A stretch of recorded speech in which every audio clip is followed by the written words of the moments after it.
दोस्तों नमस्कार। मैं नाथ सुनाचली कथा कहानी और उपन्यास की संग के साथ पुनः हाजिर हूँ।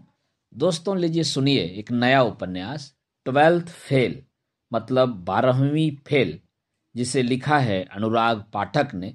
तो आइए सुनते हैं 12th फेल के प्रथम अध्याय का वाचन मेरे अर्थात नाथ सुनाचली के स्वर में। मार्च की एक सुबह थी। रात भर मक्खियां कहीं दुबकी हुई थीं, पर उजाला होते ही फिर से भिनभिनाने लगीं। घर की छत पर सो रहे मनोज की नींद मक्खियों के बार बार भिनभिनाने से खुल गई। उसका दोस्त विष्णु अपनी छत पर गणित के सवाल हल कर रहा था। गणित के सवाल तो मनोज को भी हल करने चाहिए, क्योंकि आज कक्षा 12 का पहला पेपर गणित का ही है। लेकिन उसे गणित के सवाल बिल्कुल समझ नहीं आते। फिर भी उसने पास पड़ी गणित की किताब उठाई और पढ़ने की कोशिश करने लगा। लेकिन कुछ ही देर में वह समझ गया कि इस तरह किताब पकड़े रहने का कोई लाभ नहीं। मनोज अपनी तारीफ से बहुत उत्साहित होता है, इसलिए जब उसने देखा कि उसके घर के सामने के कुएं पर मोहल्ले की महिलाएं पानी भर रही हैं, तो उन्हें प्रभावित करने के लिए वह छत पर टहलते हुए गणित के सवाल ऊंची आवाज में पढ़ने लगा। महिलाओं तक उसकी आवाज पहुंच गई। एक महिला उसकी तरफ इशारा करके बोली, हमारो मोड़ा बिल्कुल ना पढ़त। एक मनोज है, रात भर छत पे लालटेन से पढ़त रहतो। मनोज का उद्देश्य पूरा हुआ। अपनी तारीफ सुनकर वह खुश हो गया। उसने गणित की किताब नीचे रख दी और गुलशन नंदा का उपन्यास जलती चट्टान खोल लिया। रात को 1 बजे तक लालटेन की रोशनी में पढ़ने के बाद भी उसके क्लाइमेक्स के 2 पेज रह गए थे। उसने 10 मिनट में उपन्यास पूरा किया और बाहर कुएं पर आ गया। महिलाएं अभी भी पानी भर रही थीं। एक बुजुर्ग महिला को कुएं से बाल्टी खींचने में बहुत कष्ट होता था। मनोज ने उसका कष्ट देखकर उसकी बाल्टी भर दी। पुरस्कार में उसे महिला का आशीर्वाद प्राप्त हुआ। लल्ला, तू फर्स्ट से पास होयोगो। तब तक उसके सहपाठी विष्णु के पिता पंडित कालीचरण कुएं पर आ गए। गांव के स्कूल में कक्षा 8 तक गणित पढ़ाने वाले पंडित कालीचरण मनोज और उसकी योग्यता को अच्छे से जानते थे। उसे देखते ही पंडित जी बोल पड़े, परीक्षा की तैयारी कैसी है मनोज? गणित में पास होना मजाक नहीं है। फिर पंडित जी ने अपने बेटे विष्णु की तारीफ करना शुरू की। मैंने तो विष्णु से कह दिया कि फर्स्ट डिवीजन से पास नहीं हुआ तो मैं तो उसकी पढ़ाई बंद कर दूंगा। पर मैं जानता हूं विष्णु गणित में होशियार है, उसके मन में ही पढ़ने की लगन है। मनोज इस सच्चाई को नकार नहीं सका। उसने पंडित जी की मदद के उद्देश्य से उनके हाथ से पानी की बाल्टी ले ली और उनके साथ साथ चलने लगा। उसने पंडित जी से उनके बेटे की तारीफ की। ताऊ, विष्णु जैसा होशियार लड़का तो पूरे जिले में नहीं है। मुझे तो पूरा भरोसा है कि वो इस बार जिले में फर्स्ट आएगा। यह कहते हुए मनोज की आंखों के सामने उसके पिता की धुंधली छवि आई और फिर अचानक विलीन हो गई। हल्की टीस उदासी के रंग में उसके चेहरे पर दिखाई दी। मुरैना जिला मुख्यालय से 30 किलोमीटर दूर जौरा तहसील से सटे बिलग्राम में दिन की शुरुआत हो चुकी थी। सामान्य सा यह दिन नया सिर्फ इस बात में था कि आज गांव के कुछ लड़के लड़कियां 12th का पहला पेपर देने जा रहे थे। मनोज जब पंडित जी को उनके घर छोड़कर वापस आया तो उसकी मां अपने घर के दरवाजे पर 2 महिलाओं के साथ बातचीत में मग्न थी। मनोज द्वारा बुलाए जाने पर मां ने इशारे से कह दिया, रुक, आ जाती हूं। वह जानता था कि मां से वार्तालाप जल्दी खत्म करके आने की उम्मीद करना व्यर्थ है, इसलिए वह तैयार होकर परीक्षा देने के लिए निकल गया। बेटे को तैयार होकर जाते हुए देख मां देहरी पर बैठे बैठे बोली, रुक जा मोड़ा, रजनी ने रोटी ना बनाई का, खाली पेट पेपर देबे मत जा। मां ने रोटी बनाने का काम 15 साल की बेटी रजनी को सौंप दिया था और खुद को चर्चाओं में व्यस्त कर लिया था। मनोज की भूख आज मर चुकी थी। उसने गणित की गाइड हाथ में ले ली और बिना कुछ कहे घर से निकल गया। मां फिर से चर्चा के काम में व्यस्त हो गई। यह गांव तहसील को जिले से जोड़ने वाली सड़क के किनारे पर बसा था, इसलिए आवागमन की सुविधा से भाग्यशाली था। हर 10 मिनट में मुरैना से जौरा और जौरा से मुरैना जाने आने वाली बसें इसी गांव से गुजरती थीं। सुबह के 9 बजे बिलग्राम की पुलिया पर सवारियों की भीड़ बढ़ने लगी। मनोज पुलिया के पास बने हनुमान जी के मंदिर में हाथ जोड़कर खड़ा हो गया। वह हनुमान जी की मूर्ति के सामने बुदबुदाया, हे हनुमान जी, गणित में बेड़ा पार लगा देना, तुम्हारा ही सहारा है। हनुमान जी से गणित में पास कराने की प्रार्थना करके जब वह पुलिया पर आया तो वहां पहले से विष्णु और उसके पिता पंडित कालीचरण बस का इंतजार कर रहे थे। पुलिया पर बैठे एक लड़के ने पंडित कालीचरण से पूछा, पंडित जी, क्या विष्णु को नकल कराने जा रहे हो जौरा? पंडित जी विष्णु को परीक्षा दिलाने जा रहे थे। इस तरह का व्यंग सुनकर उन्हें पीड़ा हुई। पंडित जी नाराजगी के स्वर में बोले, न तुम लोगों ने कभी स्कूल का मुंह देखा, न ही किताबें पढ़ी, तुम लोग क्या जानो पढ़ाई क्या होती है। इतना कहकर पंडित जी ने अपनी नजर घुमाकर उस दिशा की ओर कर ली जहां से बस आने वाली थी। हार मानना इस गांव में किसी ने नहीं सीखा था। पुलिया पर बैठे लड़के पंडित जी के द्वारा किए गए अपमान से तिलमिला गए। पढ़ के ना थानेदार होत को मास्टर बन के ऐसे ही स्कूल में गिनती पहाड़े बुलवाएंगे। उनमें से एक लड़के ने सड़क के उस पार बने स्कूल की तरफ इशारा करके कहा।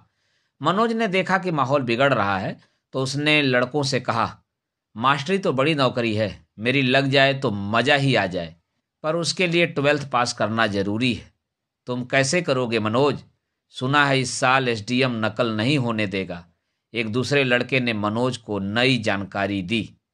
मनोज को उम्मीद नहीं थी कि परीक्षा शुरू होने से पहले इस तरह की बुरी खबर सुनने को मिलेगी, लेकिन उसने अपने मन को दिलासा दिया कि नकल इस तरह से खत्म नहीं होगी। पिछले कई सालों से गांधी उच्चतर माध्यमिक विद्यालय जौरा में नकल होती आई है। उसने अपनी 10वीं की परीक्षा भी नकल से ही पास की थी। तभी धड़धड़ करता हुआ एक टेम्पो पुलिया पर आकर रुक गया। मनोज का दोस्त बल्ले टेम्पो चला रहा था।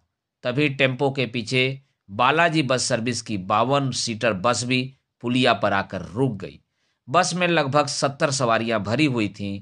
फिर भी उसके 20 साल के दुबले पतले कंडक्टर को बल्ले का 3 सवारियां अपने टेम्पो में बिठाना अखर गया।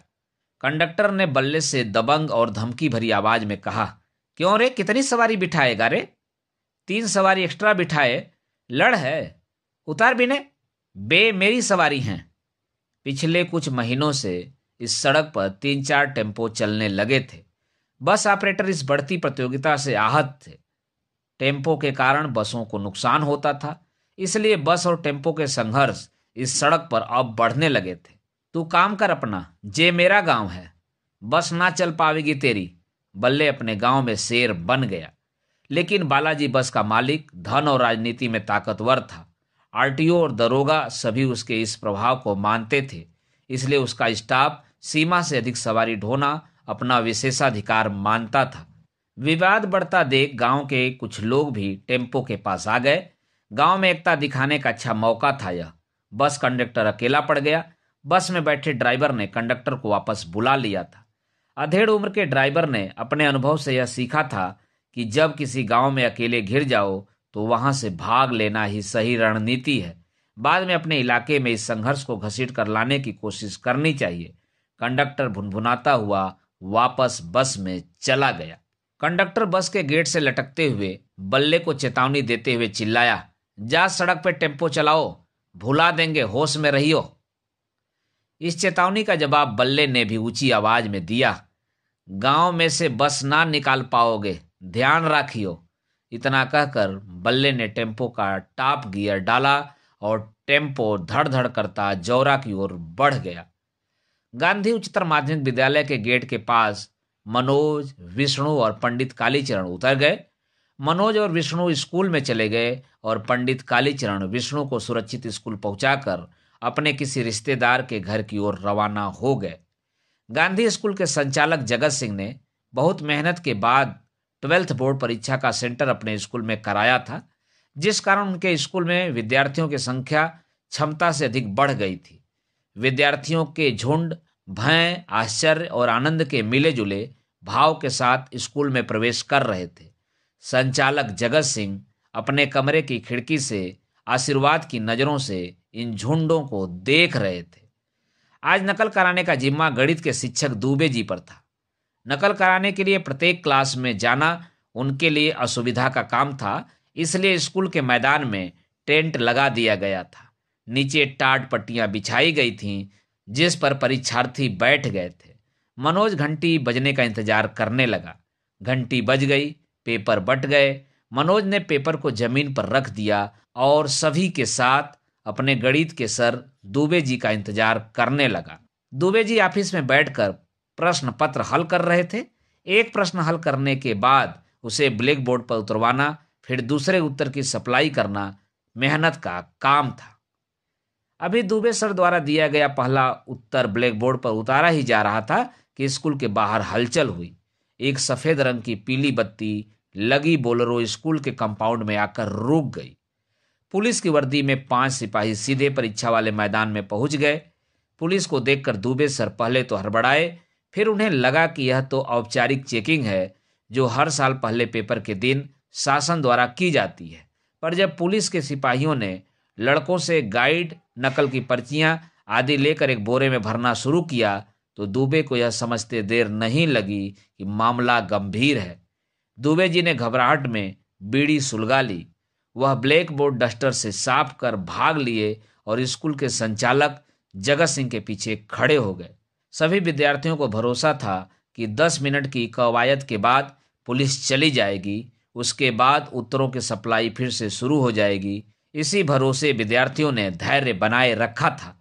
लेकिन 10 मिनट बीत गए और मामला सेटल नहीं हुआ तो विद्यार्थियों की बेचैनी बढ़ने लगी। उनके ऊपर फेल होने का खतरा मंडराने लगा। आज के इस रंगमंच के केंद्र में खड़े एक युवक की ओर इशारा करते हुए एक लड़का बोला, ये तो एसडीएम राघवेंद्र सिंह है। राघवेंद्र सिंह ने जगत सिंह से कहा, आपको शर्म आनी चाहिए, आप खुलेआम नकल करा रहे हैं। घबराए हुए लड़के और अधिक घबरा गए। राघवेंद्र सिंह के तेवर देखकर मनोज को लगा कि उसका यह साल तो गया। एक सरकारी अधिकारी की ताकत देखकर मनोज को आश्चर्य हो रहा था। एसडीएम का रौब रुतबा गजब का था। हमेशा अपनी दबंगई में रहने वाला जौरा थाने का थानेदार कुशवाहा भी अपने से आधी उम्र के एसडीएम के सामने हाथ बांधे खड़ा था। लड़के एसडीएम को कोस रहे थे। जगत सिंह को समझ नहीं आ रहा था कि उनकी नकल की जमी जमाई सेटिंग एक एसडीएम ने कैसे बिगाड़ दी। जगत सिंह ने स्कूली शिक्षा के ज्वाइंट डायरेक्टर को फोन लगाया और एसडीएम की करतूत गुस्से में कह सुनाई। ज्वाइंट डायरेक्टर एसडीएम की कार्यप्रणाली से परिचित था। उसने कहा, राघवेंद्र सिंह का कोई इलाज नहीं है। ऐसे अधिकारी ही होते हैं जिन्हें जमी जमाई व्यवस्था को उजाड़ने में मजा आता है। जौरा के बुरे दिन आ गए। मैदान उजड़ गया। विद्यार्थी चले गए। कापियां खाली छूट गईं। पर जुझारू मनोज ने अपनी कापी खाली नहीं छोड़ी। उसने सुना था कि कापी भरने से भी पास हुआ जा सकता है। इसलिए उसने पेपर में पूछे गए सवालों को ही उत्तर पुस्तिका में बार बार लिखकर उसे भर दिया। वह प्रश्नों के बीच बीच में इति सिद्धम लिखता जा रहा था, जिससे यदि वह चेक कर चाहे तो वह इति सिद्धम मात्र पढ़कर उसे पास कर सकता है। अंत में उसने चेकर से भी निवेदन किया कि उसकी दादी का स्वास्थ्य खराब होने के कारण वह ठीक से पढ़ाई नहीं कर सका था, इसलिए यदि उसे पास कर दिया जाए तो वह चेकर का हमेशा एहसान मानेगा। दोस्तों, इस समय हम लोग सुन रहे हैं उपन्यास 12th फेल, जिसे लिखा है अनुराग पाठक ने। तो आइए सुनते हैं 12th फेल उपन्यास के तीसरे भाग का वाचन मेरे अर्थात ना सोनांचली के स्वर में। मनोज की परीक्षा का रिजल्ट अभी तक नहीं आया था। एक सुबह बल्ले के घर के दरवाजे पर गांव में क्रिकेट खेलने वाले लड़के प्लानिंग कर रहे थे। मनोज भी इस समूह का अच्छा खिलाड़ी माना जाता था। वह शॉट मारने के लिए नहीं बल्कि बॉल को रोकने में माहिर था। जब टीम जल्दी जल्दी आउट होती थी तब वह क्रीज पर जाकर विकेट गिरने से रोक सकता था। बल्ले ने लड़कों से बोलना शुरू किया, आज जौरा का टूर्नामेंट शुरू हो रहा है। 100 रुपये एंट्री फीस है। 10 रुपये में बॉल आएगी, इसलिए सबको 10-10 रुपये देने हैं। मनोज ने मन ही मन सोचा, 10 रुपये कहाँ से आएंगे। वह जानता था कि उसके लिए 10 रुपये जुटाना इतना आसान नहीं है। मम्मी से मांगने पर भी उसे 10 रुपये की कोई उम्मीद नहीं थी। पापा को गए 7 महीने हो गए थे। 7 महीने पहले अक्टूबर में पापा डिंडोरी से आए थे, तब मम्मी को 10,000 रुपये दे गए थे। 7 महीने में सब रुपये खर्च हो गए। मम्मी अब उधार मांगकर घर चला रही है। आज तक न पापा आए न ही उन्होंने तनख्वाह भेजी। बस इसी भरोसे घर चल रहा है कि पापा के आने के बाद सब ठीक हो जाएगा। क्रिकेट की मीटिंग में अचानक मनोज के सामने उसके घर की दीनहीन और जर्जर दशा का दृश्य आ गया। घर में घुसने से पहले उसने देखा कि मम्मी पड़ोस की ताई से उनके दरवाजे पर खड़ी होकर बातें कर रही हैं। छोटा भाई दीपक घर में नहीं है, या तो वह सड़क किनारे पुलिया पर बैठा होगा या बिना कहे किसी बस या टेम्पो में बैठकर जौरा निकल गया होगा। निरुद्देश्य आवारा घूमना ही उसका शौक है। उसने माँ को अंदर बुलाया। माँ की बैठक भी खत्म हो गई थी, उन्हें मजबूरन घर आना पड़ा। उसने पूछा, मम्मी 10 रुपया दे रही है, क्या मैच खेलबे जानो है? मम्मी ने चिढ़ते हुए उत्तर दिया, मुझ पे नहीं है पैसा, तेरे बाप ने तो 7 महीनों से मुंह ना दिखायो। मैं उधार मांग मांग कर घर चलाए रही हो, कहाँ से लाऊं पैसा? मम्मी पापा को कोसती हुई अंदर कमरे में चली गईं। मनोज को लग रहा था कि उसका खेलना अब मुश्किल है, लेकिन मन की निराशा को दूर करते हुए उसने किसी उम्मीद के भरोसे सफेद से मटमैले पड़ चुके कपड़े के जूते पहने और लगभग दौड़ते हुए बल्ले के घर के बाहर पहुंच गया। आत्मविश्वास से भरा मनोज टीम में सिलेक्शन की उम्मीद लिए तैयार होकर आ गया था। जौरा के गांधी आश्रम मैदान पर टूर्नामेंट का आयोजन रखा गया था। टीम के बैठने और कमेंट्री के लिए एक टेंट लगा दिया गया था। 50 प्लास्टिक की कुर्सियां डाल दी गई थी। 12 लोगों की टीम में मनोज को छोड़कर सभी ने फीस दे दी थी, इसलिए उसका नाम 12वें खिलाड़ी के रूप में लिख दिया गया था। कमेंट्री की बागडोर जौरा के दयाल बैंड में गाना गाने वाले पप्पू सिंह के हिस्से में आई। उसने कमेंट्री करना शुरू की। Hello mic testing, hello, match शुरू हो रहा है। मैच का मजा लेने वाले से गुजारिश है कि बैठ जाएं। ए लाल शर्ट पिच पे मत ही चलें, ए काली शर्ट वो गाय घुस रही है, मैदान में जल्दी हटा। आंखों देखा वर्णन शुरू हो चुका था। मैच के मुख्य अतिथि एसडीएम साहब काम में फंसे हैं, इसलिए वे बाद में आवेंगे, कमेंटेटर ने घोषणा की। 10 ओवर के मैच में टॉस बिलग्राम ने जीता और पहले गेंदबाजी का फैसला किया। विरोधी कैलारस की टीम धुआंधार बैटिंग के लिए क्षेत्र में जानी जाती थी। कैलारस के बल्लेबाज बिलग्राम के गेंदबाजों की पिटाई कर रहे थे। 10 ओवर में कैलारस ने 112 रन बना लिए। मनोज 12वें खिलाड़ी के रूप में टेंट में बैठा दुखी होता रहा। बिलग्राम की तरफ से बल्ले और प्रकाश ने ओपनिंग की। बल्ले ने पहली 2 बॉल पर 2 चौके जड़ दिए। तभी टेंट में कुछ हलचल हुई। कमेंटेटर पप्पू सिंह ने उत्साह से घोषणा की, मुख्य अतिथि एसडीएम साहब आ गए हैं, मैच रोक दो। एसडीएम राघवेंद्र सिंह ने खेल जारी रखने का संकेत आयोजकों को दिया, पर पप्पू सिंह ने बोलना जारी रखा। देवेंद्र अग्रवाल एसडीएम साहब को माला पहनाएं। राघवेंद्र सिंह के मना करने पर भी टूर्नामेंट के आयोजक देवेंद्र अग्रवाल ने इसी उद्देश्य के लिए पास रखी माला उनके गले में पहना दी। राघवेंद्र सिंह ने कहा, अरे भाई, मैच जारी रखिए, ये स्वागत आवश्यक नहीं है, मैच डिस्टर्ब होता है। मुख्य अतिथि राघवेंद्र सिंह कस्बे के इस मैच को गंभीरता से ले रहे थे। मनोज आज एसडीएम को नजदीक से देख रहा था। परीक्षा के दिन राघवेंद्र सिंह की नकल रोकने की कार्रवाई से भले ही उसे नुकसान हुआ हो, पर उनके दबंग व्यक्तित्व से वह बहुत प्रभावित हुआ था। उसके अभिवादन पर राघवेंद्र सिंह ने मुस्कुराकर अभिवादन का उत्तर दिया। मैच फिर शुरू हुआ। पप्पू सिंह ने खेल को देशभक्ति से जोड़ते हुए मोहम्मद रफ़ी की 2 लाइन गा दी, कर चले हम फिदा जान तन साथियों, अब तुम्हारे हवाले वतन साथियों। राघवेंद्र सिंह को खेल के बीच में गाना सुनने में व्यवधान महसूस हुआ। उन्होंने पप्पू सिंह से कहा, कमेंट्री करो, गाना क्यों गा रहे हो? पप्पू सिंह ने आदेश का पालन करते हुए कमेंट्री जारी रखी। बिलग्राम के 2 विकेट गिर गए हैं। आउट होने वाले खिलाड़ी के खेत में भैंस घुस गई थी, इसलिए वे जल्दी में थे। राघवेंद्र सिंह इस तरह की कमेंट्री सुनकर आश्चर्यचकित रह गए। उनके चेहरे पर नाराजगी के भाव आ गए। 7 ओवर में बिलग्राम के 55 रन में 5 विकेट हो गए थे। एक तरफ से बल्ले 40 रन पर अभी भी खेल रहा था, दूसरी तरफ से विकेट लगातार गिर रहे थे। मनोज को लग रहा था कि इस समय दूसरे छोर पर वह होता तो विकेट बचा सकता था और उसके गांव की टीम आज जीत सकती थी, लेकिन 10 रुपए के अभाव में उसके गांव का सम्मान आज दांव पर लगा हुआ था। वह इसी मानसिक जद्दोजहद में था, तभी अचानक पप्पू सिंह ने अपना माइक कुछ देर के लिए उसे थमा दिया और बहुत देर से रुकी हुई पेशाब करने चला गया। मनोज ने माइक पर अपने मन में चल रही उथल पुथल को शब्द देने शुरू किए। इस समय बिलग्राम की टीम बहुत नाजुक स्थिति में है। कप्तान बल्ले की कमजोर रणनीति उनके लिए परेशानी का कारण बन गई है। उनकी अच्छी बैटिंग के बावजूद दूसरे छोर पर विकेट गिर रहे हैं। इस समय एक ऐसे बल्लेबाज की जरूरत है जो दूसरे सिरे पर विकेट रोक कर खेल सके, पर बिलग्राम की टीम में रुक कर खेलने वाला कोई बल्लेबाज नहीं दिख रहा। कमेंट्री का अंदाज बदल चुका था। मजाक और हंसी की जगह अब कमेंट्री गंभीर और विश्लेषण परक हो रही थी। राघवेंद्र सिंह का ध्यान अचानक बदली कमेंट्री की भाषा और विश्लेषण पर गया। वह इस तरह की कमेंट्री से प्रभावित दिखाई दिए। पप्पू सिंह पेशाब करके वापस आ गया था। उसने मनोज से माइक ले लिया। तभी राघवेंद्र सिंह ने आदेश के स्वर में पप्पू सिंह से कहा, उस लड़के को बोलने दो, तुम उधर बैठो। मनोज को मैच न खेलने का जो दुख था वह एसडीएम राघवेंद्र सिंह द्वारा की गई तारीफ से कम हो गया। उसने मैच खत्म होने तक कमेंट्री जारी रखी। अंतिम विकेट गिर गया। बिलग्राम की टीम हार गई। सर झुकाए बल्ले और दूसरा खिलाड़ी वापस टेंट की तरफ आ रहे थे। मनोज ने कविता के माध्यम से अपनी कमेंट्री जारी रखी।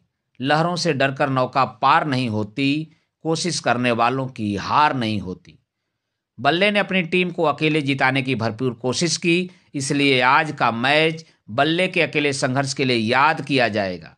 हार के बावजूद बल्ले के लिए ताली बजनी चाहिए। मनोज की कमेंट्री के कारण सभी लोग बिलग्राम की हार को भूलकर बल्ले की बैटिंग पर ताली बजाने लगे। उसने अपनी कमेंट्री से अपने गांव का सम्मान जौरा में बचा लिया। दोनों टीमों को प्रमाण पत्र बांटने के बाद एसडीएम राघवेंद्र सिंह ने मनोज से कहा, तुम अच्छा बोलते हो, क्या नाम है तुम्हारा? उसने जवाब दिया, मनोज कुमार शर्मा। बिलग्राम की टीम बल्ले के टेम्पो में बैठकर वापस अपने गांव की ओर चल दी। राघवेंद्र सिंह मनोज के दिल पर छा गए। अपनी तारीफ के लिए हमेशा लालायित रहने वाले मनोज को आज भरपूर तारीफ मिली थी। एक दीवानापन सा उसके दिल पर छा गया था। दोस्तों, अभी आप सुन रहे थे उपन्यास ट्वेल्थ फेल के तीसरे भाग का वाचन मेरे अर्थात ना सोनांचली के स्वर में। दोस्तों, अब सुनते हैं उपन्यास ट्वेल्थ फेल के चौथे भाग का वाचन मेरे अर्थात ना सोनांचली के स्वर में। मनोज के पिता ओमवीर शर्मा को गांव आए 1 महीना हो चुका था। वेतन के रुके हुए पैसे मम्मी को मिल गए। मम्मी ने उधार पटा दिए, लेकिन वह पापा की आदत जानती थी कि उन्हें घर की चिंता कभी नहीं रही। नौकरी पर जाते हैं तो महीनों घर नहीं लौटते। अब घर आए हुए भी उन्हें 1 महीना हो गया, पर नौकरी पर जाने का नाम नहीं ले रहे हैं।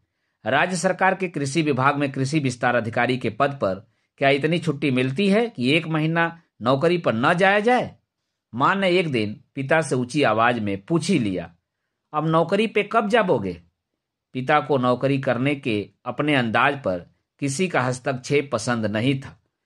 उन्होंने उसी ऊंचाई के स्वर में मां को जवाब दिया, तू काम कर अपना, तू क्या जाने नौकरी कैसे करते हैं? तेरे खानदान में कौनों ने करी है नौकरी? गंवार, अनपढ़ कहीं की। मां को अपने खानदान पर पिता का यह व्यंग पसंद नहीं आया। उसने जवाब दिया, मेरे खानदान में तो ना करी, पर तुम कैसी नौकरी कर रहे हो? मैं जानती हूं, साल साल भर गायब रहते। यहां कौन के भरोसे छोड़ जाते हैं हमें? उधार मांग मांग के घर चला रही हूं। लेकिन पिता इस तरह की खरी खोटी से डिगने वाले इंसान नहीं थे। वे मां की तरफ ध्यान दिए बिना सरकारी कागजों को पढ़ते रहे। तभी उनका छोटा भाई श्यामवीर आ गया। श्यामवीर ने पलंग पर बैठते हुए अपने बड़े भाई ओमवीर को संबोधित करते हुए कहा, भाई साहब, मनोज फेल है गयो। श्यामवीर को उम्मीद थी कि भाई साहब मनोज के फेल होने की खबर सुनकर दुखी हो जाएंगे, लेकिन पिता अपने भाई की सूचना से अप्रभावित रहे। उन्होंने अपने फैले हुए कागज समेटकर पलंग के नीचे रखे संदूक में रखे और उठकर जाने लगे। श्यामवीर ने अपनी खबर को अधिक मसालेदार बनाते हुए फिर से कोशिश की, हिंदी छोड़ सब विषय में फेल है गयो। पिता को देखकर लग रहा था कि उन्हें अपने बेटे के फेल होने की नहीं, किसी अपरिचित के फेल होने की खबर सुनाई गई है। सुख दुख क्रोध विषाद से परे उनका चेहरा पूर्वत जड़ बना रहा। फेल पास, यश अपयश, उन्नति अवनति से परे था उनका व्यक्तित्व। वे श्यामवीर को अनसुना कर बक्से में छोटा सा ताला लगाकर उसे 1-2 बार हिलाकर देखने के बाद उस बक्से को पलंग के नीचे सरकाकर बाहर जाने लगे। श्यामवीर मनोज के फेल होने के रोचक विषय पर शायद लंबी चर्चा चाहता, इसलिए उसने फिर से कोशिश की। गणित, फिजिक्स, केमिस्ट्री में 10 नंबर भी ना छू पायो। अंग्रेजी में 50 में से 12 नंबर आए हैं। मजबूत दिल के पिता ने अपने पुत्र की इस प्रोग्रेस रिपोर्ट को भी अनसुना कर दिया। पिता को चुप देखकर माँ ने बोलना शुरू किया, मोड़ा फेल है गयो और इनके कान पे जू ना रेंगती। पिता ने जब यह उलाहना सुना तो वह सिगरेट सुलगाकर पलंग पर बैठ गए। उन्होंने 2-3 लंबे कस खींचे और श्यामवीर के चेहरे को देखा। श्यामवीर ने अपना अभियान जारी रखा। उसने अपने बड़े भाई को उनके कर्तव्यों के बारे में कुछ भूली हुई बातें याद दिलाना शुरू की। मैंने तो पहले ही कही थी कि मनोज को अपने साथ ले जाओ, साथ रखोगे तो कछु पढ़ लेगो, गांव में तो आवारागर्दी ही करेगो। है गयो फेल। मनोज 8वीं क्लास तक पिता के साथ ही रहा। रायपुर, गरियाबंद और फरसाबाद में पूरा परिवार साथ रहा। लेकिन 4 साल से मनोज, दीपक, छोटी बहन रजनी और माँ को गांव में ही रहना पड़ रहा है। पिता उन्हें अपने साथ ढिंढोरी नहीं ले गए। मनोज ने पढ़ाई के लिए सबसे जरूरी 4 साल गांव में रहकर बर्बाद कर दिए। दीपक को पढ़ाई में कोई रुचि नहीं थी। उसने तो 8वीं के बाद ही पढ़ाई छोड़ दी थी और रजनी तो लड़की थी। पिता की नज़र में उसे पढ़ाई की कोई ज़रूरत ही नहीं थी। पिता को अब श्यामवीर के इस एक तरफा डिस्कशन में बिल्कुल रुचि नहीं रही। उन्होंने पलंग पर बैठे बैठे सिगरेट की राख को झाड़ा और भारी आवाज में निष्कर्ष वाक्य बोला, अगले साल है जायोगो पास। इतना कहकर वह लापरवाही से और झूमती हुई चाल से सीढ़ियों से नीचे उतरने लगे। उतरते हुए उन्होंने माँ से कहा, 10 बज गए, नाश्ता कब बनावेगी? भूख से मारबे को विचार है क्या? मनोज को जब पता चला कि वह हिंदी को छोड़कर सभी विषयों में फेल हो गया है तो वह दुखी होकर पुलिया के किनारे हनुमान जी के मंदिर चला गया। हनुमान जी की मूर्ति के सामने बैठा वह काफी देर आंसू बहाता रहा। हिंदी के पेपर में उसे 100 में से 62 नंबर मिल गए थे। हिंदी सरल होने के अलावा उसकी रुचि का भी विषय था। उसे उपन्यास, कविताएं और कहानियां पढ़ने का शौक था, पर केवल हिंदी अकेले बेड़ा पार नहीं लगा सकती थी। अंग्रेजी ने भी उसे धोखा दिया। माय बेस्ट फ्रेंड पर निबंध लिखते समय केवल पहली लाइन मनोज ने ठीक लिखी थी, my best friend is Rakesh. इसके बाद उसे टूटी फूटी गलत स्पेलिंग और गलत टेंस का सहारा लेना पड़ा। वह 2-3 लाइन के आगे नहीं लिख पाया। मंदिर से बाहर निकलकर वह अपने दोस्त राकेश के घर चला गया।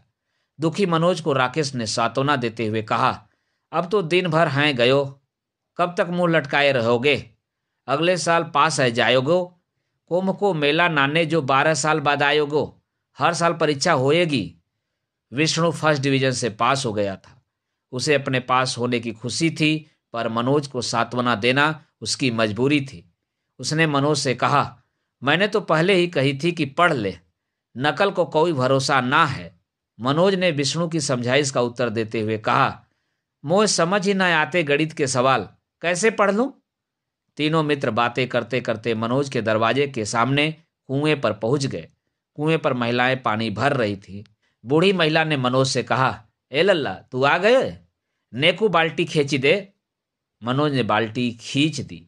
आदत के अनुसार बूढ़ी महिला ने अपना रटा रटाया आशीर्वाद दे दिया, लल्ला तू फर्स्ट ते पास होएगो।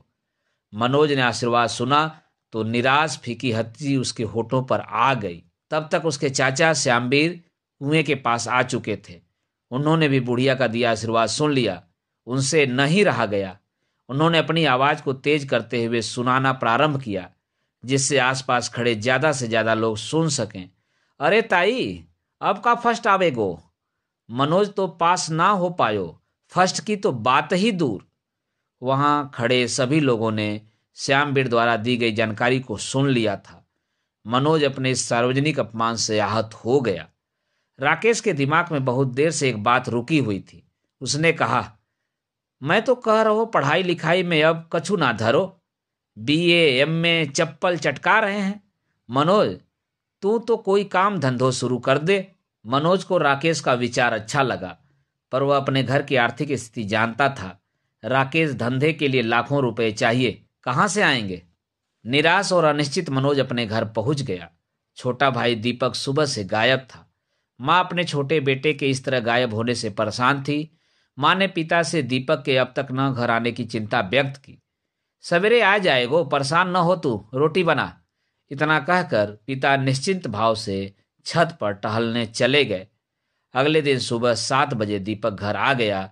दीपक अपने किसी दोस्त के यहाँ जौरा चला गया। दोस्तों, अभी आप सुन रहे थे उपन्यास 12th फेल के चौथे भाग का वाचन मेरे अर्थात ना सोनांचली के स्वर में। दोस्तों, अब लीजिए सुनिए उपन्यास 12th फेल के 5वें भाग का वाचन मेरे अर्थात ना सोनांचली के स्वर में। दीपक जौरा से खाली हाथ लौटकर नहीं आया था। वह विचारों की नई रोशनी लेकर आया था। वह परिवार को पटरी पर लाने की एक अभूतपूर्व योजना पिता को बता रहा था। उसने पिता से कहा, बल्ले न्यू ब्रांड टेम्पो खरीद रहो है, इसलिए अपने पुराने टेम्पो बेच रहो है 40,000 में। महीना के 8-10 हजार कहूँ ना गए, मैं चला लेंगो। मनोज ने दीपक की इस योजना में कोई कमी नहीं देखी। वह जानता था कि उसके आसपास के सभी लड़के यही सब काम तो कर रहे हैं। कोई टेम्पो चला रहा है, कोई इलेक्ट्रीशियन का काम कर रहा है। जिसके पास कुछ पैसा अधिक था उसने जौरा में किराने की दुकान खोल ली। एसटीडी का चलन बढ़ रहा था तो किसी ने एसटीडी बूथ डाल लिया। सभी जानने वाले लोग यही सब काम कर रहे हैं। जिनके पास जमीनें थीं वे खेती कर रहे हैं। मनोज के पिता और चाचा श्यामवीर दोनों के पास खेती के नाम पर केवल 3 बीघा जमीन थी, जिसमें साल भर के लिए खाने लायक गेहूं के अलावा कुछ नहीं होता। इसलिए नौकरी या धंधे के अलावा उनके पास कोई दूसरा विकल्प नहीं था। 12th में फेल होने के बाद नौकरी की कोई उम्मीद उसके लिए बची नहीं थी। इसलिए दीपक का प्लान उसे ठीक लग रहा था। लेकिन पिता के पास टेम्पो खरीदने के पैसे नहीं थे। पिता ने बहाना बनाया, टेम्पो चला के घर की इज्जत बिगाड़ोगे, पढ़ो लिखो, परिवार है हमारो। पिता का इनकार सुनकर दीपक और मनोज चुप हो गए। पर मां ने पिता से लोहा लेने का मन बना लिया। वाह, बहुत इज्जत है तुम्हारी। घर घर जाके उधार मांगती हूं तब इज्जत ना जावते तुम्हारी। मोड़ा मेहनत करके कछु करबो चाह रहे हो, जे मदद करबे की जगह टांग अड़ा रहे हो। मां की उलाहना सुनकर पिता ने मौन साध लिया। अगले दिन सुबह जब मां ऊपर कमरे में आई तो उसने देखा कि पिता अपने बैग में कपड़े जमा रहे हैं। मां ने उन्हें कपड़े जमाते हुए देखा तो वह ठगी रह गई। मां को लगा था कि वह पिता को टेम्पो खरीदने के लिए मनाने की कोशिश करेगी, पर पिता जो पिछले 1.25 महीने से नौकरी पर ध्यान दिए बिना घर पर टिके हुए थे, उन्होंने आज अचानक वापसी की तैयारी कर ली। पिता ने कहा, बहुत काम पेंडिंग है ऑफिस में, अब मैं निकलतो, जल्दी रोटी बना खा के जाओगे। मां को पिता पर बहुत क्रोध आ रहा था, लेकिन जाते समय पिता को कुछ सुनाना मां को उचित नहीं लगा। पिता नौकरी पर चले गए। ऐसा लग रहा था कि इसके साथ ही टेम्पो खरीदने की योजना पर विराम लग गया है। लेकिन दीपक के अगली सुबह फिर से जिद करने पर मां ने दीपक से कहा, बाप तो तेनो ऐन मौके पर भजी गयो, अब मुँह से का चाहत है, मैं कहाँ से 40,000 रुपया ले आऊं। बहुत देर चर्चा होने के बाद मां निष्कर्ष पर पहुंची। मां बोली, 10,000 तो मुंह पे रखे हो, 30,000 उधार मिल जाएंगे, जेवर रखे हैं मुंह पे गिरवी रख दूंगी। 40,000 में बल्ले का सेकेंड हैंड टेम्पो आ गया। उम्मीद और आत्मविश्वास से भर गया पूरा परिवार। दीपक ड्राइविंग सीट पर बैठ गया।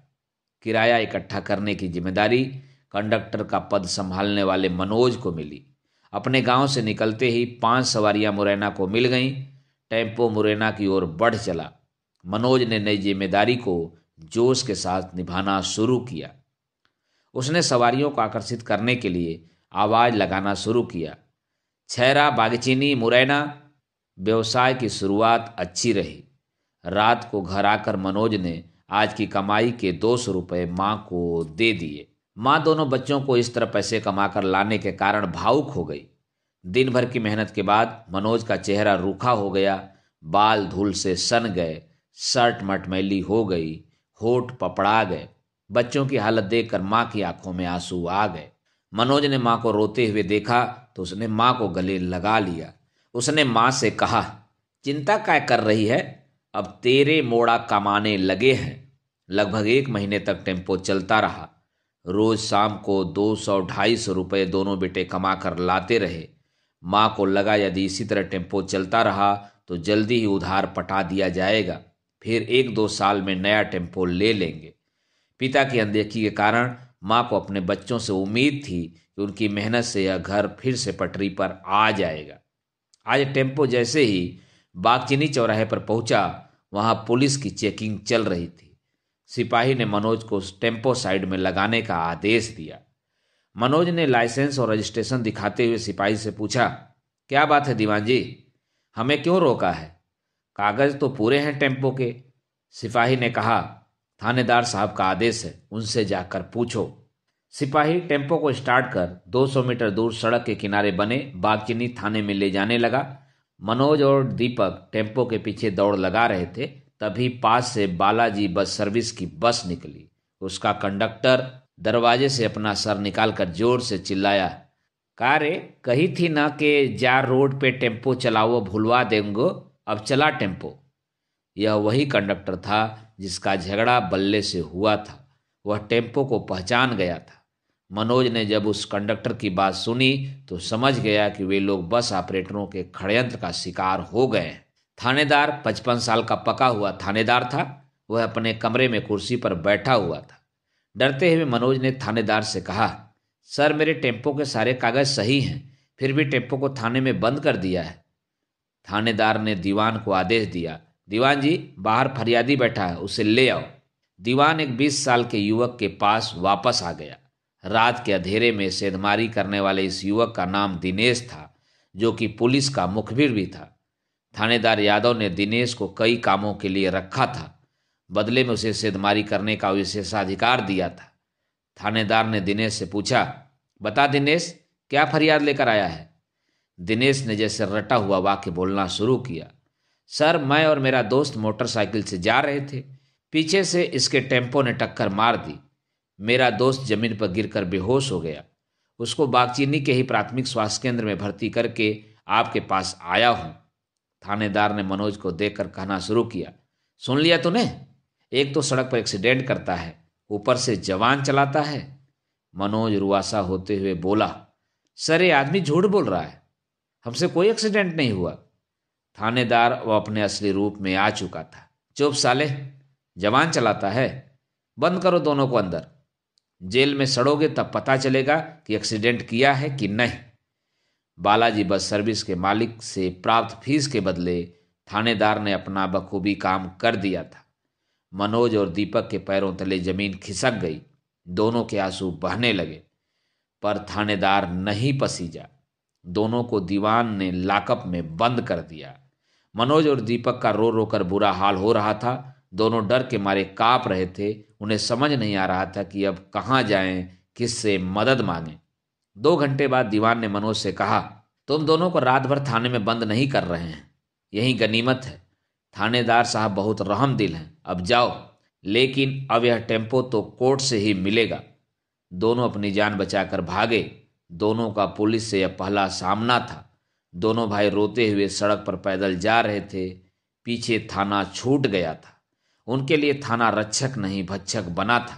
रात हो गई थी, इसलिए अब कोई बस या टेम्पो सड़क पर नहीं था। 10 किलोमीटर पैदल चलकर दोनों अपने गांव पहुंच गए। निराश, थके, दुखी, टूटे हुए, पराजित। आंखें आंसुओं से अब भी भरी हुई थीं। माँ को देखकर मनोज फूट फूट कर रो पड़ा। दीपक ने सारी कहानी कह सुनाई। माँ की आंखों में भी आंसू आ गए, पर उसने हिम्मत नहीं हारी। सब ठीक हो जाएंगे, चिंता न कर। रात भर मनोज छत पर खाट पर पड़ा रहा। उसे नींद नहीं आई। वह जागता रहा सारी रात। दोस्तों, अभी आप सुन रहे थे उपन्यास 12th फेल के 5वें भाग का वाचन। दोस्तों, अब सुनिए उपन्यास 12th फेल के 6वें भाग का वाचन मेरे अर्थात ना सोनांचली के स्वर में। रात बीत चुकी थी, सुबह हो चुकी थी। कल की बेबसी ने जो आंसू बहाए थे वह सूख चुके थे।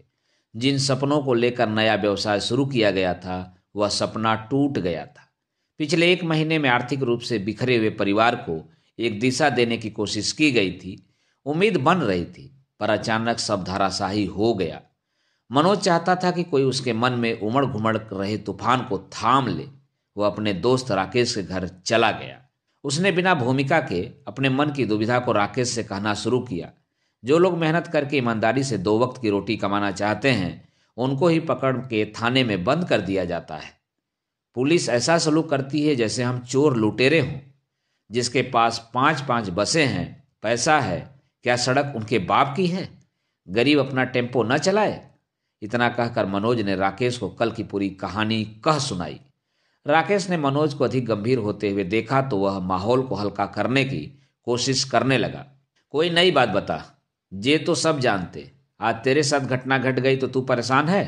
रोज जेई लड़ाई झगड़ा है रहे है, गरीब ऐसे ही पीस रहे हो है। मनोज के मन का विद्रोह और भड़क गया। पर ये तो गलत है ना, जो सही है, ईमानदारी से मेहनत से अपना काम कर रहा है, उसे क्यों सताया जाता है? राकेश ने जीवन का व्यवहारिक ज्ञान सपाट तरीके से मनोज को देने की कोशिश जारी रखी। मनोज, इसलिए आदमी मेहनत करतो, पैसा कमावतो, अपने मोढ़ा मोड़ियने पढ़ावतो, नेता पुलिस से दोस्ती करतो। तुम्हारे पास पैसा होते तो थानेदार के मुंह पे मारते। तुम्हें नेता, विधायक, कलेक्टर, एसपी जानते, पर तुम हो ठन ठन गोपाल। कोई न जानतो तुम्हें, न तुम जानतो काहू को। मनोज को यह कड़वी बात पसंद नहीं आई। मतलब पुलिस की कोई जिम्मेदारी नहीं है कि झूठे केस न बनावे, गरीबों पर अत्याचार न करे? उस थानेदार को तो नौकरी से निकाल देना चाहिए। वह नियम और सिद्धांत की बात ही पकड़े हुए था। राकेश ने अब कठोर सच्चाई उसके सामने रख दी। तेरे जैसे लोग गाड़ीबाजी न कर सकता, मजबूत जिगर वाले चला सकते हैं बस टेम्पो, सवारी बिठाने के चक्कर में गोली भी चल सकती है। पिछले महीने जौरा पुलिया पे चली ना हती गोली, एक टेम्पो वाले की जांग में हली हती। तू रहने दे, लड़ाई झगड़ा, पुलिस कचहरी, सड़क पे मारपीट, ये ते बस के ना है। मनोज कल से जिस घटना के कारण इतना परेशान था, उस घटना को राकेश ने बहुत ही चलताऊ और रोजमर्रा की घटना मान लिया। पर थानेदार की शक्ल याद करके मनोज को रह रह कर क्रोध आ रहा था। पर मैं उस थानेदार को भूल नहीं सकता। राकेश भी अपने सिद्धांत पर डटा रहा। तो ना भूल, सब थानेदार ऐसे ही होत है, राजा हरिचंद ना होत। कुछ अच्छे भी होंगे जो सही काम करते होंगे, झूठे केस नहीं बनाते होंगे, कानून के रक्षक होंगे। मनोज के मन ने कल्पना की। मनोज की व्यथा अंधकार में प्रकाश की खोज कर रही थी। कहीं से वह आश्वासन चाहता था कि न्याय की पक्षधरता अभी जिंदा है, पर राकेश उसे यह तसल्ली किसी तरह देने को तैयार नहीं था। राकेश ने कहा, अच्छे थानेदार मैंने ना सुने, पर मैंने सुना है कि एसडीएम राघवेंद्र सिंह गरीबन की सुनतो है, ईमानदारी से काम करतो है, बड़ी तारीफ सुनी है। तू तो एसडीएम राघवेंद्र सिंह से मिल लो, हो सकत है टेम्पो छूट जाए। मनोज को राकेश की यह सलाह पसंद आई। उसकी निराशा राघवेंद्र सिंह के नाम से कुछ कम होती मालूम पड़ी। उसे उम्मीद दिखने लगी। दोस्तों, अभी आप सुन रहे थे उपन्यास 12th फेल के 6वें भाग का वाचन। इस उपन्यास के अगले भाग का वाचन आप सुन सकते हैं मेरे अगले वीडियो में, तो सुनना न भूलें मेरा अगला वीडियो। धन्यवाद, नमस्कार।